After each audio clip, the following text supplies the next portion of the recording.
Hi there guys and gals, good afternoon once again. It's raining.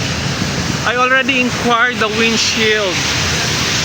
Well, it's really has a big difference compared to Casa. If I'm gonna buy in Casa, I don't know if it is a free, I think it's also a free labor. It costs 17,000 something 800, like that, 17,800. Compare here in the auto glass supply that I inquired, that I had my inquiry. It only costs for 7,000 something, and then they gave me a discount and up to 7,000 pesos only. Free labor, free rubber, and free I don't know what kind of glue is that, I forgot. So except for the what's this color black,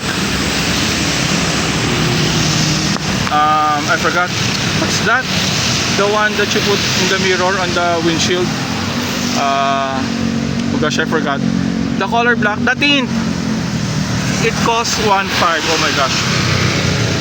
So you know what guys and gals. And then I had my schedule for Saturday, and they told me that there's a down payment, and I told her that, is it okay if I'm gonna give 500? So it's okay, there's no need, just for me to make sure that I'll be here on Saturday to fix it. And then so I think I'm gonna have it for replace. I'll agree for, I'm good with 7,000 pesos. So I'm gonna go now to Santa Lucia for my day-to-day scenes. You know what guys and girls, sometimes it's really hard to have a car or SUV or wagon, so you have to work hard for you to sustain your